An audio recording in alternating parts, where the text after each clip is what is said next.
Most people see Highclere Castle as pure old England, inherited elegance, a house that simply waited to become Downton Abbey. But the place survived on contracts, cash, and one carefully arranged marriage. In 1895, an earl with a crumbling balance sheet married Lady Almina Wombwell, long believed to be the unacknowledged daughter of Alfred de Rothschild, and a vast settlement steadied the estate. Decades later, the same money helped fund a dig in Egypt. And when the earl died in Cairo in 1923, headlines turned grief into a curse story. So what saved Highclere first, and what almost destroyed it next? Castle built on thin numbers. The stone looks permanent, but the ledgers behind Highclere were already buckling when the young earl inherited. Walk through the front door of Highclere Castle today, and what you see is order. The entrance hall rises 3 stories. Oak paneling catches the light. Paintings announce lineage. Every surface insists this has always been here, always been stable, always been certain. But architecture is a lousy liar when you check the books. The 5th Earl of Carnarvon inherited the title in 1870. He was 24. The estate came with 97,000 acres scattered across Hampshire and Berkshire, a castle rebuilt in the 1840s by Charles Barry, the man who designed Parliament, and an annual income from rents that should have been comfortable. Should have been. But Barry's redesign had cost a fortune, and the money never caught up with the ambition. The Earl inherited not just land, but obligations measured in mortar and payroll. Highclere was not a home, it was a system, a machine designed to project power through visibility, and visibility costs money every single day. The castle employed somewhere between 25 and 50 staff, depending on the season and the guests. Footmen, housemaids, kitchen staff, grooms, gamekeepers, gardeners. Each one drew wages. Each one needed housing, feeding, managing. The house consumed coal by the ton to heat rooms large enough to make a statement. It required constant repair because weather does not respect heritage. Lead roofing, stone pointing, drainage systems, window glazing. The bills never stopped. And then there was the social cost. A great house in the Victorian era was expected to entertain. Shooting parties, weekend gatherings, political salons.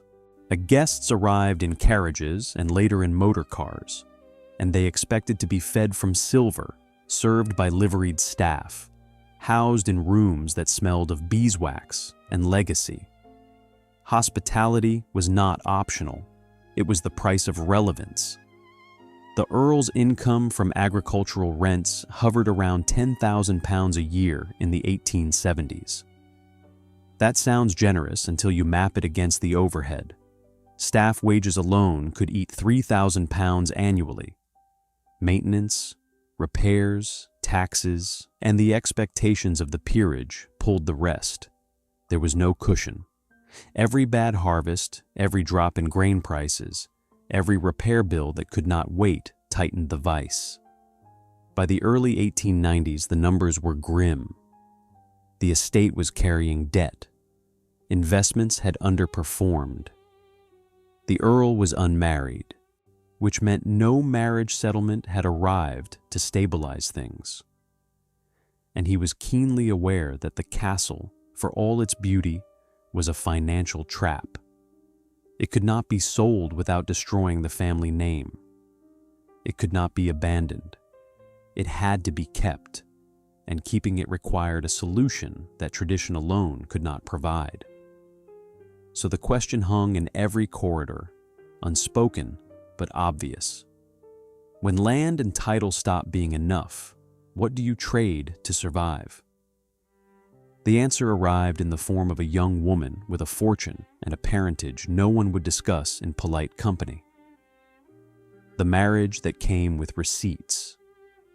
In 1895, Romance was the public story, but the private story was a settlement measured in pounds and obligations. Lady Almina Wombwell was 20 years old when she married the 5th Earl of Carnarvon. The newspapers called it a love match. They described her beauty, her charm, the elegance of the ceremony at St. Margaret's Church in Westminster. What they did not describe, because etiquette would not allow it, was the financial architecture that made the marriage possible. Almina's official father was Frederick Wombwell, a man of respectable but modest means. Her real fortune came from elsewhere. Alfred de Rothschild, one of the wealthiest bankers in Britain, had been exceptionally close to Almina's mother, Marie. Close enough that society understood, without saying it aloud, that Alfred was almost certainly Almina's biological father. He could not acknowledge her. The rules of the time, the protection of reputation, the careful dance of Victorian discretion, all of it required silence. But silence did not prevent generosity. When Almina married the Earl, Alfred provided a settlement. The documented figure, reported in family histories and reference works, was £500,000, £500,000. In today's money, adjusted for inflation and economic context, that approaches £40 million or more. It was not a dowry, it was a rescue. Part of the settlement went directly to clearing the estate's debts. Creditors were paid, mortgages were settled. The pressure that had been building for 2 decades evaporated in a single transaction. The rest of the money was structured to provide ongoing income, ensuring that Highclere would no longer live hand to mouth. Alfred also continued to support Almina throughout her life, funding renovations, covering social expenses, and making sure the castle could operate at the level expected of an earl's residence. The trade was clear.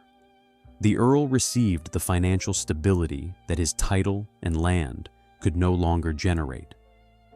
Alfred received something more abstract, but no less valuable. His daughter, the child he could not publicly claim, became a countess. She entered the highest ranks of British society. Her children would carry an ancient title. Illegitimacy, whispered but unproven, was erased by marriage into the peerage. No one called it a transaction, but everyone understood the terms. The marriage was not loveless. By most accounts, Almina and the Earl were genuinely fond of each other. They had 2 children. They managed the estate together. But affection does not erase the fact that the union was engineered, brokered by necessity on one side and ambition on the other. Romance and finance are not opposites. In the world of great estates, they are often the same thing, dressed in different language. What mattered was this: the marriage worked. Highclere stopped hemorrhaging money. The castle could breathe again. Repairs could be scheduled rather than deferred. Staff could be retained. The social calendar could resume. The dream of permanence, so nearly lost, was purchased back with Rothschild money and a wedding ring. But every rescue creates a new ledger, and the question of what Almina would be expected to give in return was only beginning. The new mistress, the old machine. Almina steps into Highclere and inherits not just a castle, but a workforce, a script, and 1,000 daily costs. When Almina Carnarvon became the mistress of Highclere, she inherited a machine already running. The hierarchy of servants, the rhythm of the seasons, the expectations of entertaining, none of it paused for her to learn. She was 20 years old, married into a system that had been operating for decades, and she was expected to manage it as though she had always known how. The staff structure at Highclere mirrored every great house of the era. At the top sat the butler, and the housekeeper, commanders of separate domains, male and female, managing everyone below them with absolute authority. Beneath them came the footmen, the ladies' maids, the kitchen staff, the scullery workers, the grooms, the gamekeepers. Each role had rules. Each person had a place. The machine hummed because everyone knew their part. Almina's job was to keep it humming. That meant approving menus, managing household accounts, coordinating the social calendar, and making sure the castle presented the image of effortless elegance that the peerage demanded. It was performance, constant, and exhausting. A single weekend shooting party could require coordinating 20 or 30 staff, preparing a dozen guest rooms, organizing meals for 3 days, and ensuring that every detail, from the freshness of the flowers to the temperature of the bathwater, met expectations. The Rothschild money made this possible in ways it had not been before. Almina did not have to scrimp. She could order the best provisions, hire additional help when needed, and modernize parts of the castle that had fallen behind. During her tenure, Highclere gained electric lighting, modern plumbing, and updated kitchens. The estate, which had been slowly decaying under financial strain, began to look and feel like the grand house it was supposed to be. But money changed the tempo without changing the fundamental bargain. The castle still demanded. It needed constant feeding. Coal deliveries, food supplies, wages, repairs, replacement linens, new livery for footmen, flowers for the drawing rooms, wine for the cellars. The costs never stopped. They just became manageable instead of catastrophic. Almina threw herself into the role. She entertained lavishly, hosting political figures, aristocrats, artists, and intellectuals. She turned Highclere into a hub of Edwardian society, the kind of place where connections were made and power was quietly brokered over dinner. The castle became visible again, relevant again, and that visibility reinforced its value. A house that could attract the right guests was a house that mattered. She also managed a staff of between 30 and 50 people, depending on the season. 30 human beings whose livelihoods depended on the smooth operation of the estate. 50 during peak entertaining periods. Each one needed direction, support, and payment. The invisible labor that made Highclere function was enormous, and Almina, for all her wealth, was ultimately responsible for making sure it continued. The irony was precise. The money that saved Highclere also raised the stakes. The castle could now afford to be grand, which meant it was expected to be grand. The bar had been reset, and once a house learns to operate at a certain level of visibility and expense, pulling back feels like failure. By the early 1900s, Highclere looked like everything an English country estate should be. Magnificent grounds, immaculate interiors, a social calendar filled with the most important names in Britain. Almina had turned Rothschild money into Carnarvon prestige. The rescue was complete, but the Earl had developed his own obsession, one that would take him far from Highclere, far from England, into a desert where money could buy access to history itself. And that obsession, funded by the same fortune that saved the castle, would eventually bring a new kind of attention. The kind that could not be controlled. A family secret with a public purpose.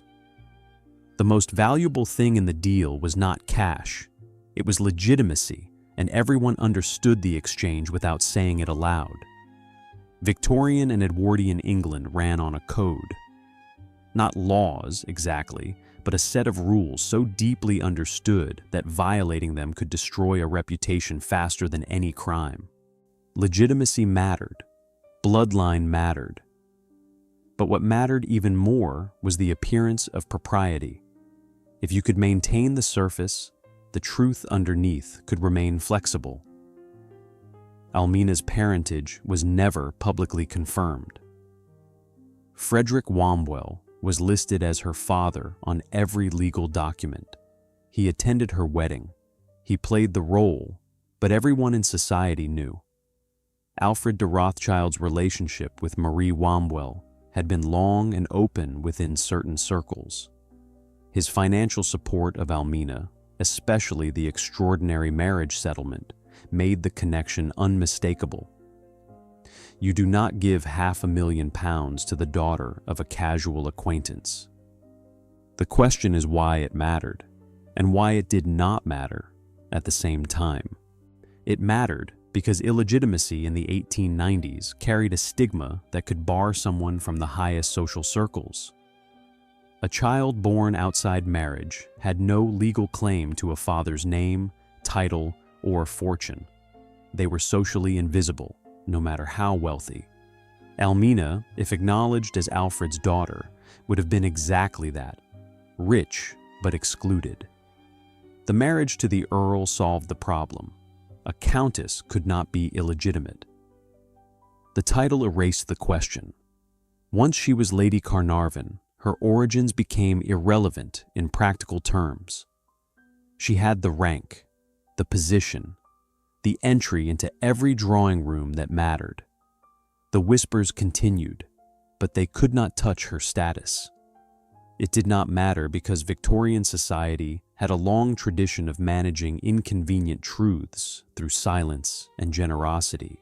Affairs were tolerated as long as they were discreet. Children born on the wrong side of marriage could be quietly supported, even loved, as long as no one forced the issue into public acknowledgement. Alfred de Rothschild was not the first wealthy man to support a child he could not claim, and the aristocracy was full of families with complicated bloodlines that everyone simply agreed not to discuss. What made the arrangement work was mutual benefit. Alfred got to see his daughter elevated into the peerage, her children legitimate heirs to an ancient title, her life secure in ways that money alone could not guarantee. The Earl got the financial rescue that saved Highclere and allowed him to live the life his rank demanded. Almina got status, protection, and a role that commanded respect. Everyone won, as long as no one broke the silence. The code required that certain things remain unspoken. You could act on the truth. You could structure your life around it, but you could not say it aloud. The system depended on that discretion. Break it, and the entire architecture of polite society could turn against you. This is why the marriage worked as well as it did. It was not a cynical transaction devoid of human feeling. It was a carefully constructed solution to a problem that the rules of the time created. Almina seems to have been genuinely fond of Alfred, who treated her with affection and generosity her entire life. She also seems to have cared for her husband, and he for her. The marriage produced children, managed an estate, and functioned as a partnership in the ways that mattered. But it was still a trade, title for money, legitimacy for financial stability, not access for silence. And the genius of the system was that it allowed everyone involved to believe they had chosen freely, even as the choices were shaped by forces far larger than individual desire. The estate benefited most of all. Highclere, the building itself, cared nothing for bloodlines or respectability. It only cared about survival. And survival required money, which required marriage, which required overlooking the questions that polite society had already agreed not to ask. By 1900, the rescue was complete. The debts were cleared. The estate was stable. Almina had proven herself as a hostess and manager. The Earl could turn his attention to other pursuits, secure in the knowledge that Highclere would continue. One of those pursuits was Egyptology, and that particular obsession, funded by Rothschild money, in would bring the family fame, tragedy, and a myth that refuses to die. Gypped as an escape hatch. When the estate is stable, the Earl spends the surplus on obsession, and that obsession has a name: the Valley of the Kings. The 5th Earl of Carnarvon did not need another project. Highclere was secure. His marriage had provided financial breathing room. His children were growing. He could have settled into the comfortable rhythm of managing the estate, hosting parties, and playing the role expected of a landed earl. Instead, he became fixated on digging holes in the Egyptian desert. It started with health. In 1901, the Earl was in a serious car accident that left him with chronic breathing problems. His doctors recommended he winter in warmer climates. Egypt became his escape. He arrived in Cairo, like so many wealthy Europeans of the era, looking for dry air and sunshine. What he found was archaeology. At the time, Egypt was a magnet for treasure hunters, scholars, and adventurers. The tombs of the pharaohs, buried for millennia, were being opened at a startling rate. The Egyptian government issued excavation permits to foreign teams, and the finds were often divided between the excavators and the Cairo Museum. For a man with money and time, it was a lottery. Dig in the right place, and you could uncover objects that no human had seen in 3,000 years. The Earl met Howard Carter in 1907. Carter was an experienced excavator, meticulous and stubborn, but perpetually short of funding. The Earl had money and a growing obsession. The partnership was logical. The Earl would finance the digs, Carter would manage the work. Any discoveries would be shared. They began excavating in the Valley of the Kings, one of the most sacred burial sites in ancient Egypt, in 1914. The work was expensive, slow, and often fruitless. Excavation in the valley meant hiring local laborers, sometimes 100 or more men at a time, paying them daily wages to move tons of rubble and sand. It meant importing equipment, funding travel, covering Carter's salary and expenses, and bribing or negotiating with Egyptian officials to keep the permits active. Over the course of 15 years, the Earl poured an estimated £35,000 into the project. In modern terms, that approaches £3 million or more. For years, they found almost nothing of significance. Minor tombs, scattered artifacts, enough to justify continued work, but not enough to make headlines. The Earl began to lose patience. By 1922, he was ready to pull funding. Carter convinced him to finance one final season. One last effort to find something, anything, that justified the time and money already spent. In November 1922, Carter's team uncovered a stone step, then another, then a sealed doorway buried under debris, untouched and hidden for over 3,000 years. The tomb of Tutankhamun. A discovery so extraordinary that it rewrote Egyptology and turned both men into global celebrities overnight. The tomb was intact. Most royal tombs in the valley had been looted in antiquity, stripped of their treasures centuries before modern excavators arrived. But Tutankhamun's tomb had been missed. It buried under debris from a later tomb and forgotten. Inside were thousands of objects: gold, statues, chariots, weapons, furniture, and the mummy of the young pharaoh himself.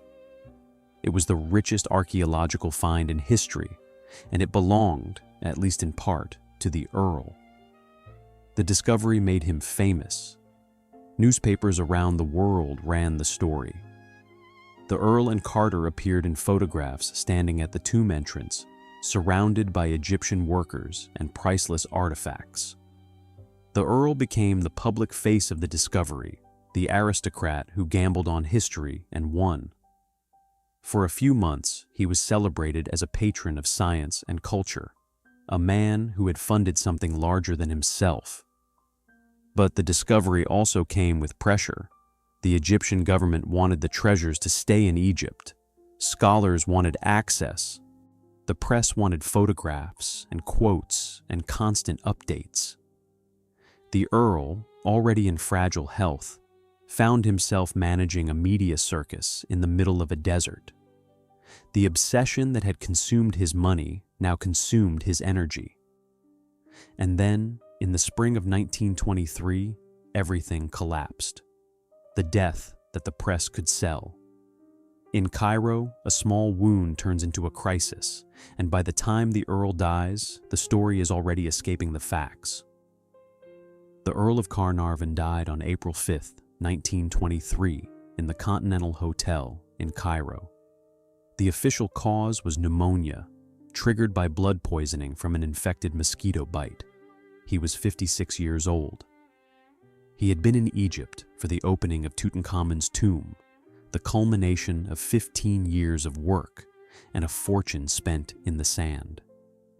And within hours of his death, and the story stopped being about illness and became about a curse. The infection started small. A mosquito bite on his cheek, irritated when he nicked it while shaving. In the heat and dust of Cairo, the wound became infected. The infection spread. His chronic respiratory problems, the legacy of the car accident 2 decades earlier, made it impossible for his body to fight back. He developed pneumonia. His condition deteriorated rapidly. Almina, who had traveled to Egypt when she heard he was ill, was at his bedside when he died. It should have been a private tragedy. An older man, already in poor health, succumbs to an infection in a foreign country. Sad, but not unusual. The problem was context. The Earl had just opened the most famous tomb in the world. He had disturbed the resting place of a pharaoh. And the press, already fascinated by the discovery, saw an opportunity to turn grief into spectacle. The curse story began almost immediately.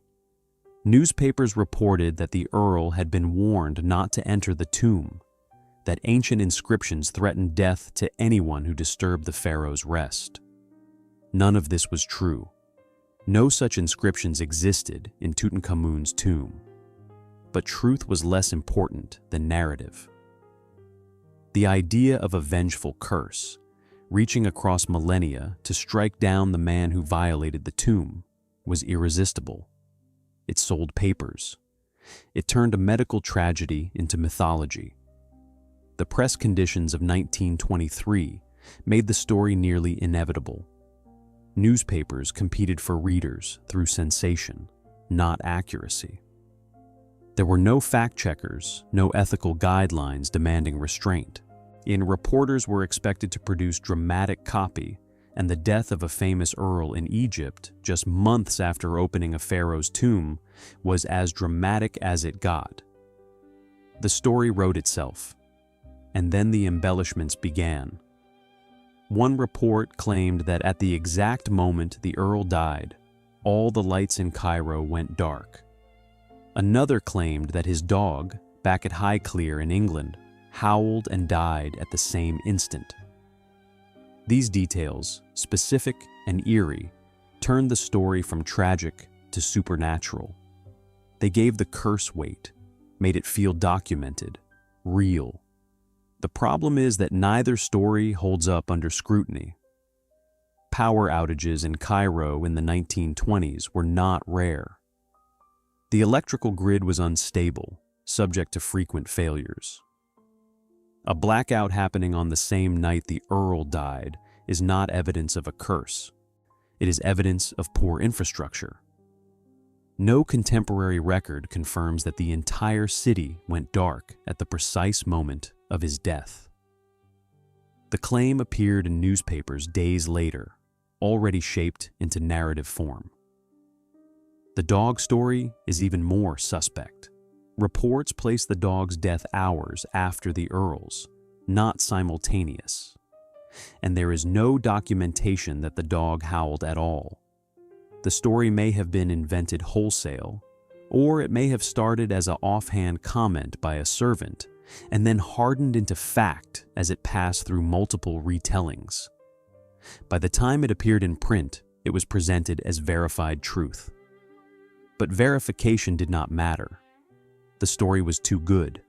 A curse, a blackout, a dying dog. It had everything. And once the narrative took hold, it became self-reinforcing. Other deaths connected to the tomb, no matter how tangential, were added to the tally. A radiologist who X-rayed the mummy died a few years later. An archaeologist who visited the tomb died of natural causes a decade afterward. Each death was presented as evidence, even when the people involved had lived long lives or died of clearly unrelated causes. The curse story became a permanent part of the Tutankhamun legend. It overshadowed the science, the scholarship, and the real human cost of the Earl's obsession. What should have been remembered as a tragic end to a remarkable discovery became a ghost story, repeated and embellished until the facts were buried as thoroughly as the pharaoh himself. And back at Highclere, Almina was left to manage the aftermath. The estate that had been saved by money, that had been stabilized through marriage, now faced a different kind of threat. Not financial collapse, but the slow corrosion of reputation. The curse story made Highclere famous, but it was a fame built on spectacle and death. And spectacle, once invited in, is difficult to control. The curse, the blackout, the dog. The legend claims that at the exact moment he died, Cairo went dark, and a dog at Highclere howled and fell dead. Let's be precise about what the curse story actually claims, because precision is the only way to evaluate whether any of it holds. The central narrative goes like this. When the Earl of Carnarvon died in Cairo at 1:50 in the morning on April 5, 1923, the lights across the entire city simultaneously failed, plunging Cairo into darkness. At that same moment, back in England, the Earl's favorite dog, a fox terrier, began howling and then dropped dead. Both events are presented as instantaneous, synchronized, proof that some force beyond the natural world had reached out to punish the man who opened Tutankhamun's tomb. The story is compelling because it is specific. It names a time, a place, a dog. It invites you to picture the scene, a darkened city, a grieving household, an animal sensing something humans cannot. Specificity makes fiction feel like fact. But when you examine the timeline, the story fractures. First, the blackout. Cairo in 1923 had an electrical system that was, at best, inconsistent. The city was growing rapidly, the infrastructure struggled to keep pace, and power cuts were common enough that residents kept oil lamps and candles ready. A blackout on the night of April 5th would not have been unusual. But did the entire city go dark at the moment of the Earl's death? No contemporary account from Cairo confirms this. The hotels, the hospitals, the foreign residents who kept diaries and wrote letters home, none of them mention a citywide blackout tied to the Earl's passing.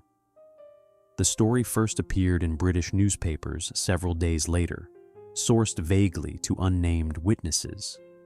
It has the shape of a detail added after the fact, a narrative flourish designed to make the death feel more dramatic. Even if a blackout did occur, the idea that it happened at the exact moment of death is almost impossible to verify. Clocks in 1923. Cairo were not synchronized to the second. Timekeeping was approximate. The Earl's death was recorded as happening around 1:50 in the morning, but that is an estimate, not a precise timestamp.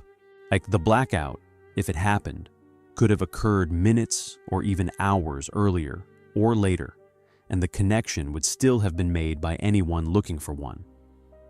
Second, the dog. This detail is even more fragile. The claim is that the Earl's fox terrier, left behind at Highclere when he traveled to Egypt, howled and died at the same instant its owner passed away in Cairo. It is a classic example of a psychic bond, the kind of story that appears in folklore across cultures. Animals sensing death at a distance, a loyal companion dying of grief. But the documented timeline does not support it. Reports from Highclere staff place the dog's death several hours after the Earl's, not simultaneous. And there is no reliable record that the dog howled at all. The detail may have originated from a servant's offhand remark. Something like, "The dog seemed upset that night," which then got compressed and dramatized as it passed through retellings. By the time the story appeared in print, it had solidified into certainty. The question is not whether the dog died. Dogs die. The question is whether its death had anything to do with events in Cairo. And the answer, based on the available evidence, is no. The timing does not match. The behavior is unverified. The connection exists only in the story, not in the facts. So why did people believe it? Because they wanted to. The curse story offered something that a medical explanation could not. It gave meaning to a random death. It suggested that the universe responds to transgression, that disturbing the dead carries consequences, that there are forces we do not fully understand. In a world still reeling from the carnage of World War I, where millions had died for reasons that felt senseless, the idea that death could be explained, even by a curse, was oddly comforting. The press knew this. They understood that readers wanted mystery, wanted fear, wanted stories that punctured the ordinary. The Earl's death was tragic but mundane. An infected mosquito bite, pneumonia, a body weakened by age and prior illness finally giving out. There was no drama in that. But a curse? A vengeful pharaoh reaching across 3,000 years to strike down the man who invaded his tomb? That was a story you could sell. And sell it they did. The curse became the dominant narrative, repeated in newspapers, magazines, and eventually books. It overshadowed the actual discovery, the scholarship, the careful work of cataloging and preserving thousands of artifacts. Howard Carter spent the next decade excavating and documenting the tomb, and his work was constantly interrupted by journalists asking about the curse. He dismissed it as nonsense, but his dismissals were rarely printed. The myth was more interesting than the truth.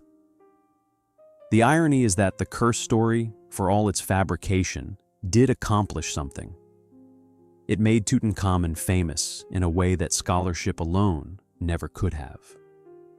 The tomb became a global sensation, not just because of the treasures inside, but because of the narrative wrapped around it. People who had never cared about Egyptology suddenly wanted to know about the boy pharaoh and the curse that supposedly protected him. The myth created attention, and attention created funding, tourism, and cultural interest that persists a century later. But for Highclere, the curse was a double-edged gift. It brought fame, but it also brought association with death, with the occult, with a story that refused to stay buried. And when the estate faced its next crisis decades later, that association would still be there, woven into the public memory of the place. What grief looks like in stone. After the funeral headlines fade, the real pressure returns, because a castle does not mourn, it invoices. Almina returned to Highclere a widow. The Earl's body was brought back from Egypt and buried in the family plot on Beacon Hill, overlooking the estate. The funeral was attended by family, friends, and dignitaries. The press covered it. And then, as press does, they moved on.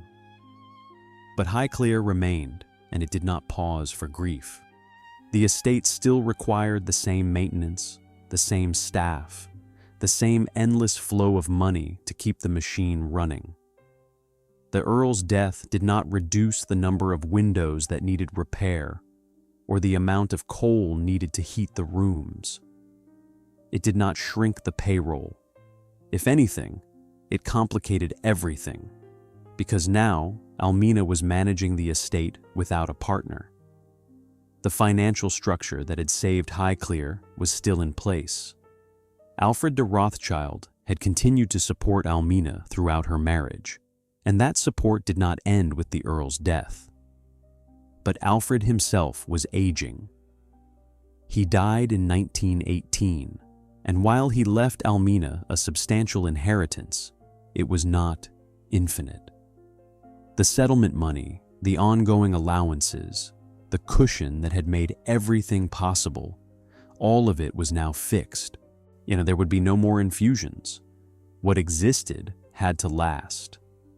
The estate's income from agricultural rents continued, but agriculture in the 1920s was struggling.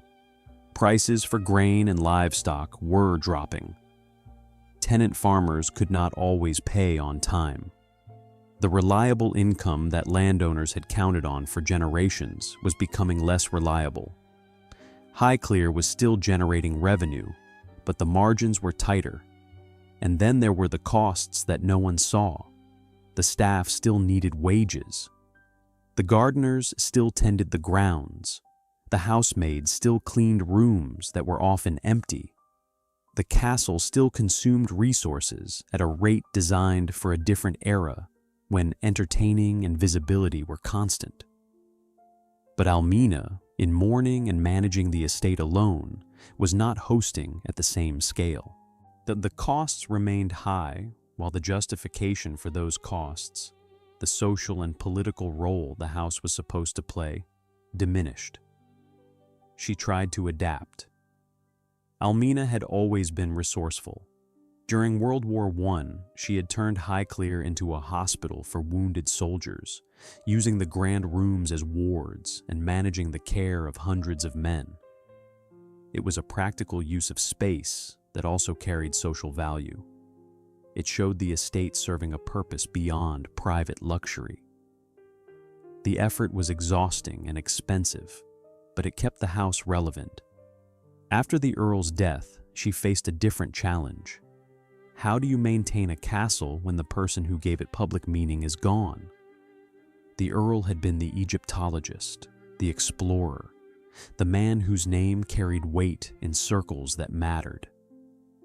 Almina was the Countess, but her role had been defined by support, by hosting, by managing the machinery that allowed her husband to pursue his interests. Without him, what was her function? She continued to manage the estate, but the social calendar thinned. Visitors were less frequent. The castle, so recently a hub of activity, felt quieter, and quiet in a house that size feels like failure. The rooms that were designed to be filled with guests and conversation echoed. The staff, with less to do, still needed direction and payment. The gap between the castle's potential and its reality widened. Almina's son, the sixth Earl, inherited the title, but he did not inherit the obsession with Highclere that his father had. He was interested in horses, in racing, in a life that took him away from the estate more often than it brought him back. The house continued, but it was increasingly managed by Almina, a widow trying to hold together a system that was designed for a partnership.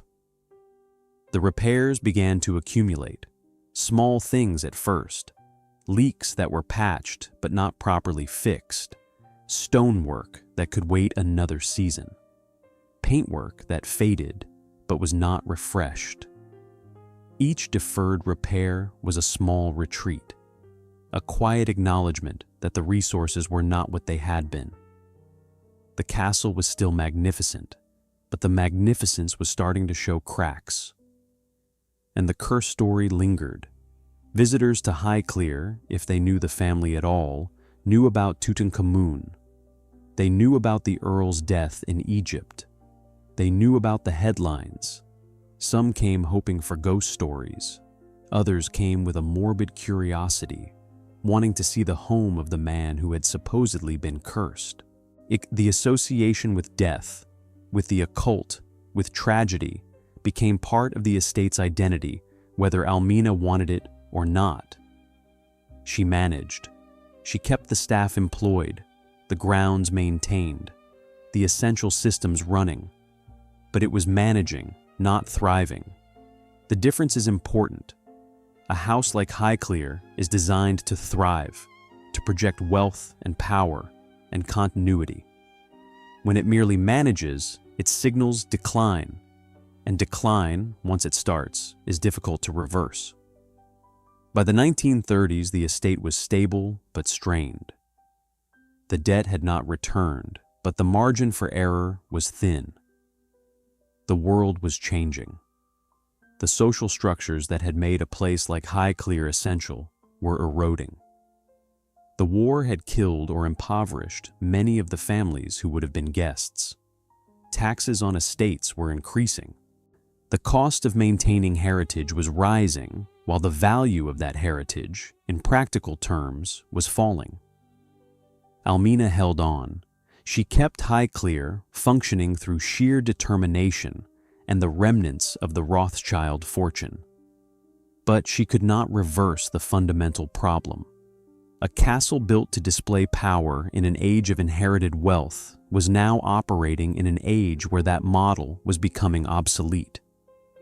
The estate survived, but survival was no longer the same as success. And then, decades later, when Highclere's future seemed most uncertain, a different kind of rescue arrived. Not marriage, not archaeology, but television. A show about a fictional estate that would make a real one famous again. Downton arrives during the storm. In 2009, a television production asks to rent Highclere, and it lands like a lifeline in a bleak financial moment. By the early 21st century, Highclere Castle was in trouble again. Not the dramatic, imminent collapse of the 1890s, but a slower, more grinding problem. The estate was expensive to run, the income from land was modest, and the building itself was falling apart in ways that could not be ignored. The 8th Earl and Countess of Carnarvon, who inherited the estate in 2001, faced a repair bill that was staggering. The roof needed replacing. Not patching, not temporary fixes, but a full replacement of the lead and underlying structure. Stonework across the castle required urgent attention. Drainage systems had failed. Electrical wiring was outdated and dangerous. Plumbing was unreliable. The list went on, each item carrying a price tag that made the total almost unthinkable. The estimated cost for essential repairs was close to £12 million. £12 million. The estate's annual income from agriculture, tourism, and events could not cover a fraction of that. Even spreading the work over years, the numbers did not balance. Something had to change, or the castle would continue to decay until it became uninhabitable. In 2009, a television production company approached the Carnarvons with a proposal. They were developing a period drama set in a grand English country house, and they wanted to film at Highclere. The project was called Downton Abbey. The producers needed a location that looked authentic, that had the scale and grandeur to carry a story about the British aristocracy in the early 20th century. The Highclere fit perfectly. The timing could not have been better. The global financial crisis of 2008 had made fundraising for heritage repairs even harder. Grants were scarce, donors were cautious, and the Carnarvons were running out of options. The offer to rent the castle for filming was not a fortune, but it was income at a moment when income was desperately needed. The first season of Downton Abbey aired in 2010. It was a success in Britain, popular enough to guarantee a second season. But when it crossed to the United States and premiered on PBS in early 2011, something unexpected happened. It became a phenomenon. Millions of viewers tuned in. The show won awards. It dominated cultural conversation. And at the center of every episode was Highclere Castle, standing in for the fictional Downton Abbey. The effect on the real estate was immediate and overwhelming. Visitor numbers, which had been modest, surged. In 2010, before the show aired, Highclere attracted around 60,000 visitors a year. By 2012, that number had more than doubled. On peak days, the estate was hosting up to 1,200 visitors. 1,200 people, each paying an entry fee, each buying tickets weeks or months in advance, each coming to see the house they had watched on screen. The revenue transformed the estate's finances. Ticket sales, gift shop purchases, event bookings, and licensing deals brought in money at a scale that had not been seen since Almina's era. The Carnarvons could finally afford to address the repair crisis. Work began on the roof, the stonework, and the essential infrastructure that had been deferred for so long. By 2013, urgent repairs totaling approximately £1.8 million had been completed, with more work planned in stages as funds allowed. But the rescue came with complications. Highclere was no longer just a private estate. It was a tourist destination, a filming location, a brand. The castle had become a character in a story that was not its own, and that story was now more famous than the real history. Visitors arrived expecting to see Downton Abbey. They wanted to walk the same staircases, stand in the same rooms, imagine themselves in the world of the show. The real Carnarvon family, the real history, the actual objects and documents and stories that made Highclere unique. All of it was secondary to the fiction. The Countess of Carnarvon, Fiona, managed this carefully. She wrote books about the real history of Highclere, trying to direct some of the attention toward the actual people who had lived there. She worked to balance the demands of tourism with the need to preserve the estate's integrity. But the reality was clear. Downton Abbey had saved the castle, and that meant the castle owed its survival to a story it did not write. The parallels to the earlier rescue were striking. In 1895, Highclere had been saved by a marriage, a transaction that brought money and status, but required silence about bloodlines and legitimacy. In 2009, it was saved by a television show, a transaction that brought fame and revenue but required the estate to become a backdrop for someone else's narrative. Both times, survival came at the cost of control. Both times, the rescue was real, necessary, and deeply ambiguous. The castle adapted. Tours were structured to accommodate the crowds.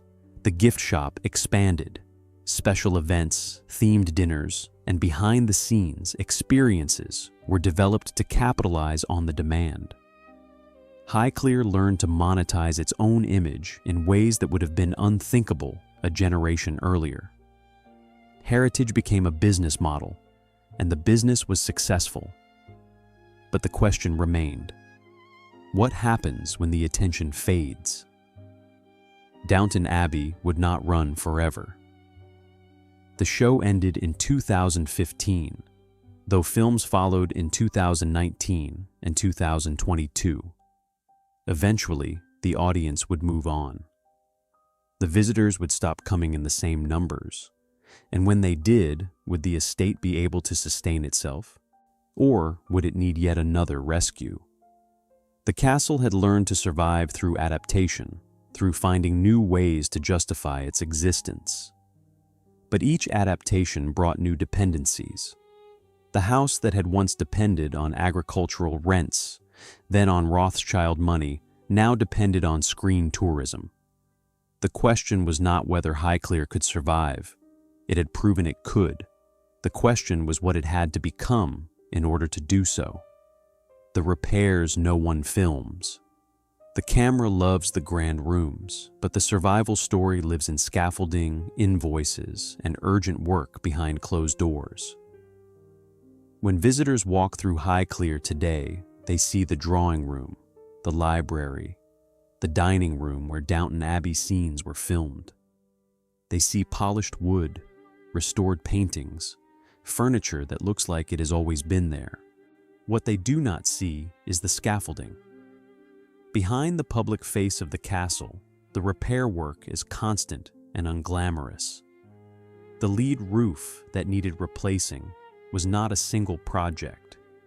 It was years of work, section by section, removing old lead, repairing timber supports, installing new sheets, sealing joints, and making sure the whole system could withstand another century of rain and wind.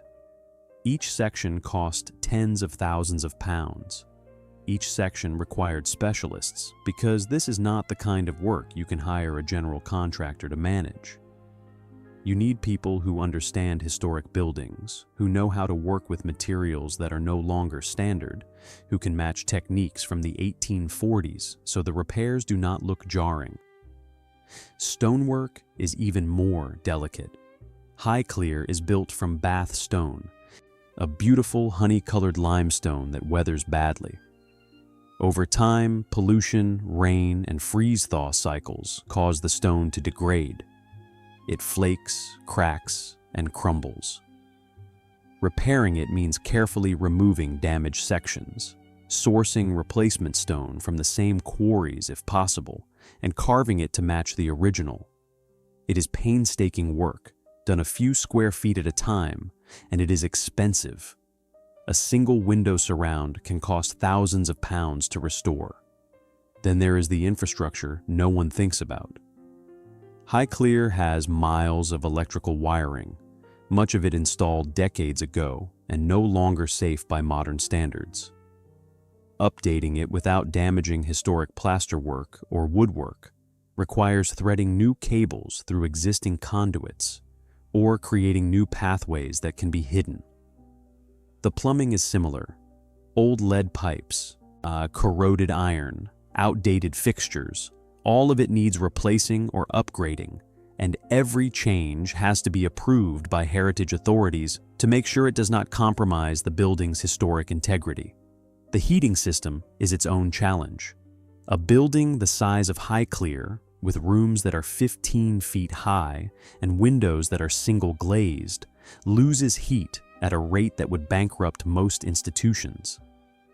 Modernizing the heating without ruining the aesthetic means installing radiators that can be hidden or disguised, upgrading boilers to more efficient models, and accepting that some rooms will simply never be warm in winter.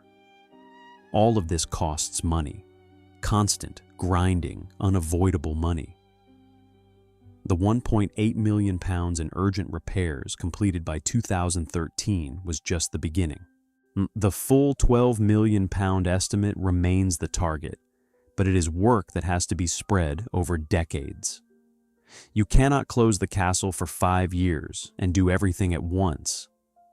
The income depends on keeping the house open, which means repairs have to happen in stages, worked around the tourism schedule, the filming schedule, the events calendar, and the work never stops. Even after a section is repaired, it will need maintenance. Roofs need inspecting. Stonework needs monitoring. Drainage needs clearing. Paint needs refreshing. A historic building is not something you fix once and forget. It is a commitment to perpetual care, and that care requires perpetual funding. The Downton effect provided that funding, at least temporarily. The surge in visitors, the licensing deals, the global attention, Now, all of it translated into revenue that could be directed toward repairs. But it also created pressure. The castle had to remain camera-ready because any decline in visual appeal could reduce visitor numbers. The public rooms had to look perfect, which meant prioritizing cosmetic work over structural work in some cases. The building became a stage set, and stage sets have to look good even when the backstage is a mess. The Carnarvons are candid about this. Maintaining Highclere is a financial tightrope. The estate generates income, but so much of it goes straight back into maintenance that there is little room for error. A bad season, a drop in tourism, an unexpected repair bill, any of it could destabilize the balance. The house survives because it is constantly managed, constantly negotiated, constantly defended against entropy. And this is the part of the story that does not make it into the Downton narrative. The show is about elegance, tradition, continuity. It sells a vision of English heritage as something timeless and secure. But the reality is that heritage is fragile.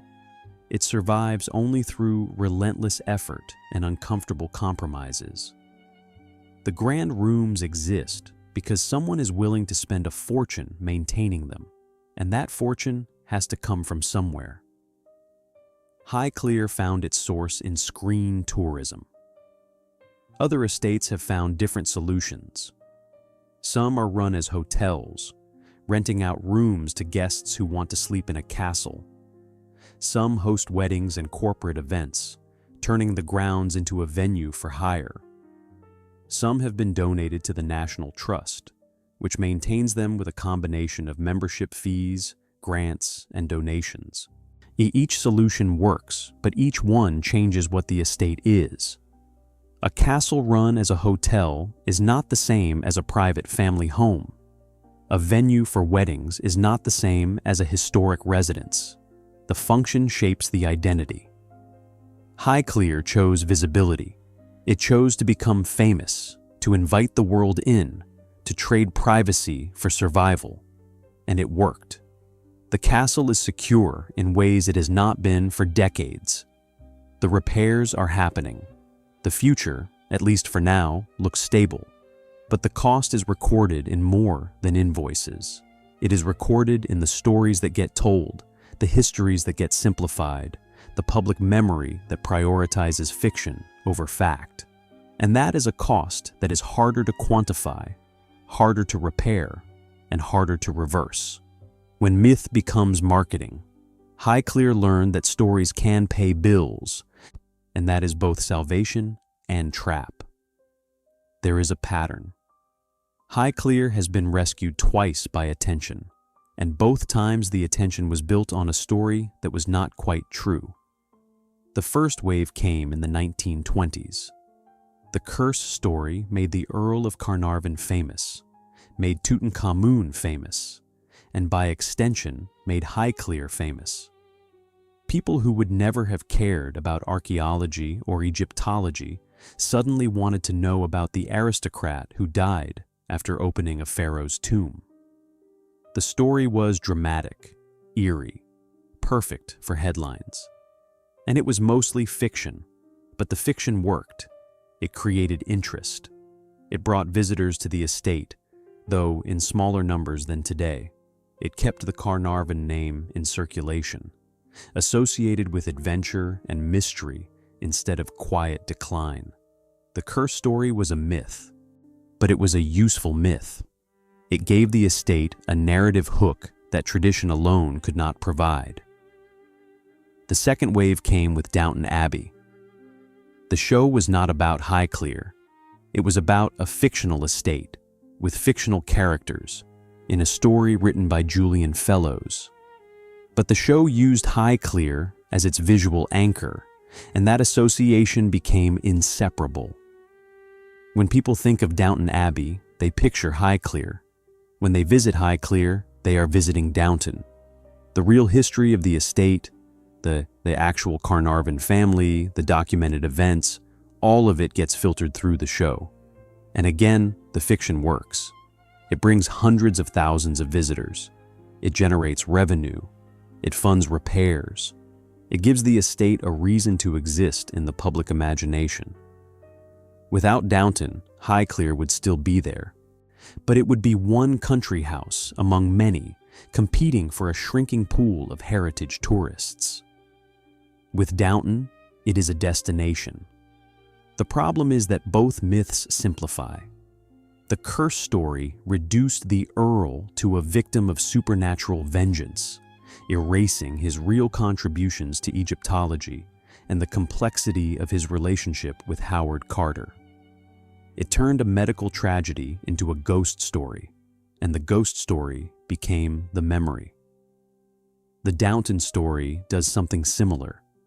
It frames Highclere as a symbol of nostalgic Edwardian elegance, a place where servants knew their place and the aristocracy managed everything with grace.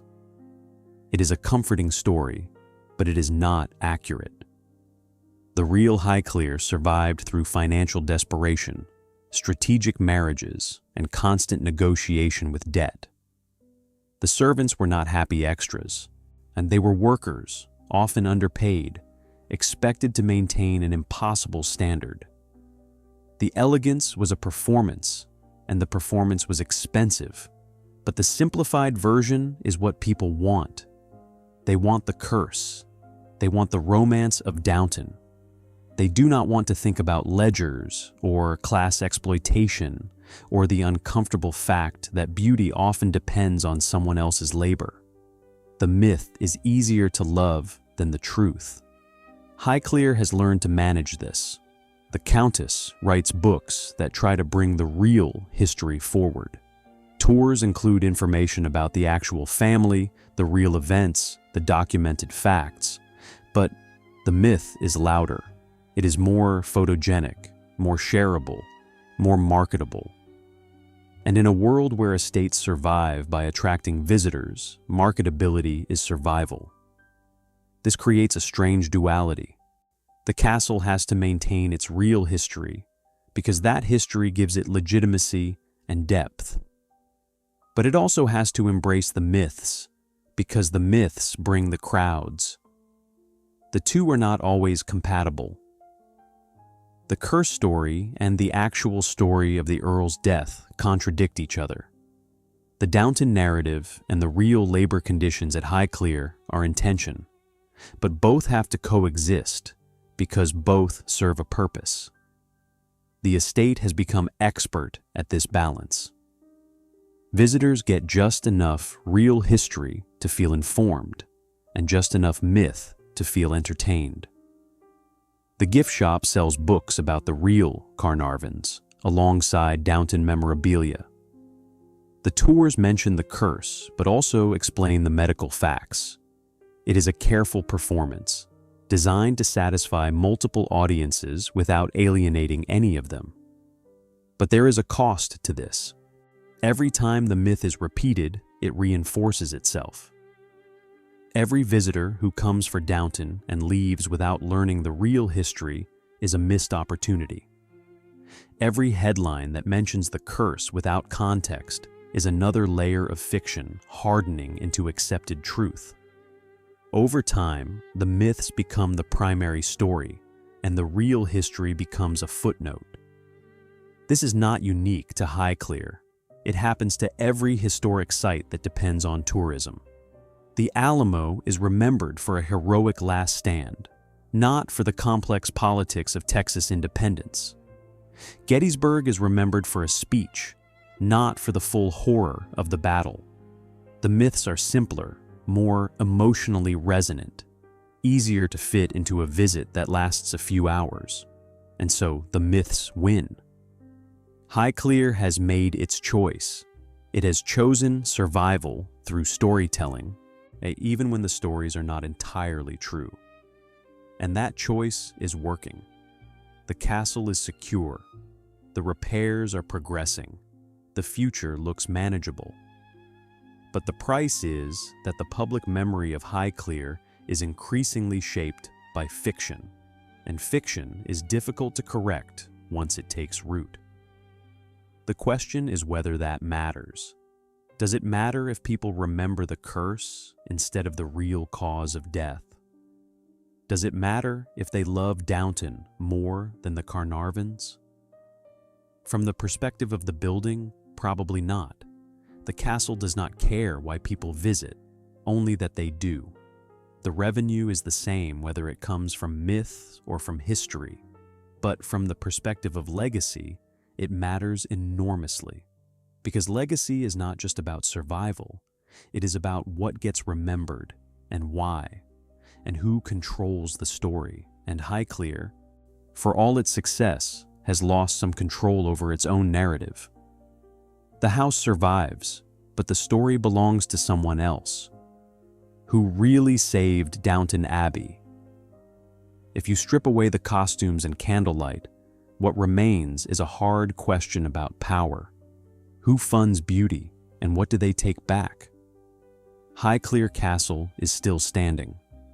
After more than a century of financial crises, after debt, death, and the slow erosion of the systems that once sustained it, the castle remains. The stone is solid. The roof is being repaired. Visitors arrive by the thousands. By any measure, this is success. But success is built on bargains, and every bargain has terms. The first bargain was the marriage. The fifth Earl needed money, and he found it through Almina, whose fortune came from a man who could not publicly claim her. The settlement saved the estate, cleared the debts, and allowed Highclere to function as it was supposed to. But it required silence. It required accepting a social transaction dressed as romance. It required the Earl to marry someone chosen as much for her bank account as for any personal compatibility. And it required Almina to spend her life managing a system that consumed her wealth without ever fully acknowledging where it came from. The marriage worked. The estate survived. But the cost was a lifetime of unspoken truths, of parentage that could not be confirmed, of a family secret that everyone understood and no one discussed. Legitimacy was purchased, but it came with conditions. The second bargain was Egypt. The Earl spent Rothschild money on excavation, and for 15 years he got almost nothing in return. Then he got everything. The discovery of Tutankhamun made him famous, validated the investment, and gave his life meaning beyond managing an estate. But it also killed him, or at least contributed to his death. And when he died, the story escaped his control. The curse myth overshadowed his real contributions, turned his death into spectacle, and attached an eerie, uncomfortable legacy to Highclere that persists a century later. Egypt brought attention, but attention is not neutral. It shapes how you are remembered. And the Earl is remembered more for dying than for funding one of the greatest archaeological discoveries in history. The third bargain was Downton. When the show arrived, the estate was desperate. The repair bill was unmanageable.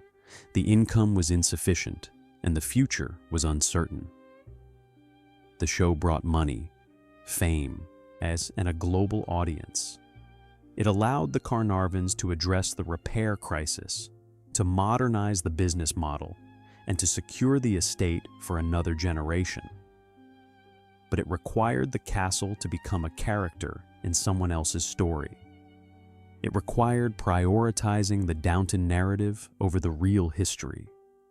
It required opening the house to a level of public access that would have been unthinkable in earlier eras. Downton saved Highclere, but the salvation came with a trade. The castle is now a tourist destination, a filming location, a brand. It is successful, but it is no longer entirely private. The family lives in a house that belongs, in some sense, to the public. The rooms where they eat and sleep are the same rooms that thousands of strangers walk through each year. The estate survives, but the cost is a loss of control, a loss of privacy, and a blurring of the line between heritage and entertainment. Each bargain was necessary. Without the marriage, Highclere would have collapsed in the 1890s. Without Egypt, the Earl would have lived a quieter life, but the estate would not have gained the cultural weight that still resonates. Without Downton, the castle would likely be in ruins by now, or sold, or handed over to a trust. Each rescue worked, but the pattern is clear. Highclere does not survive on its own. It survives because someone, at critical moments, was willing to make a deal. Money for legitimacy, obsession for fame, privacy for revenue. The estate is a monument to the idea that beauty costs more than you think, and survival requires compromise.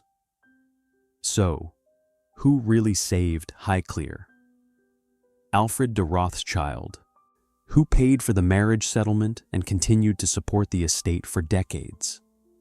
Almina, who managed the house and held it together through 2 world wars and her husband's death.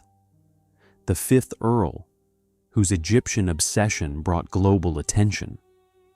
The producers of Downton Abbey, whose show created a revenue stream that traditional heritage tourism never could. The current Carnarvons, who turned the estate into a functioning business. The answer is all of them, and none of them. Because Highclere was never saved by a single person or a single decision.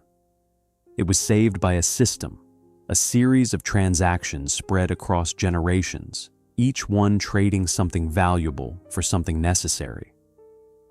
The estate survives because it has been willing to change, to adapt, to accept help on terms that were not always comfortable, and that is the legacy. Not the castle itself, which is just stone and wood and glass. Not the title, which is a legal fiction. Not even the history, which is constantly being rewritten by the stories people choose to tell. The legacy is the question that every generation has had to answer. What are you willing to give up to keep this standing? For the 5th Earl, it was privacy, and the pretense of a marriage based purely on affection. For Almina, it was years of managing a machine that never stopped demanding. For the 6th and 7th Earls, it was a slow retreat from the public role the estate once played. For the current Carnarvons, it is the transformation of a private home into a public spectacle. Each generation paid a different price, but they all paid. Highclere survives because survival is never free. The castle stands because someone, always, was willing to pay. And the question that remains, the one that will define the next chapter of the estate's story, is what the next generation will be willing to trade. Because the bills never stop. The stone keeps weathering. The roof keeps leaking. The machine keeps running. And running a machine like this requires fuel. Fuel in the form of money, attention, narrative, myth. Highclere has learned to burn all of it. The marriage settlement, the curse story, the Downton effect, each one was fuel. And when one source runs out, the estate finds another. That is not cynicism. It is realism. Beauty does not sustain itself. Heritage does not preserve itself. The castle you see, polished and camera-ready, exists because someone made a choice to keep it that way. And that choice carried a cost. So, when you visit Highclere, when you walk through the rooms where Downton was filmed, when you hear the stories about curses and countesses and ancient tombs, remember this. You are not looking at something that simply survived. You are looking at something that was bought again and again by people who understood the price and paid it anyway. Legacy is not what you inherit. It is what you can afford to keep. And Highclere, more than almost any estate in England, knows exactly what that means.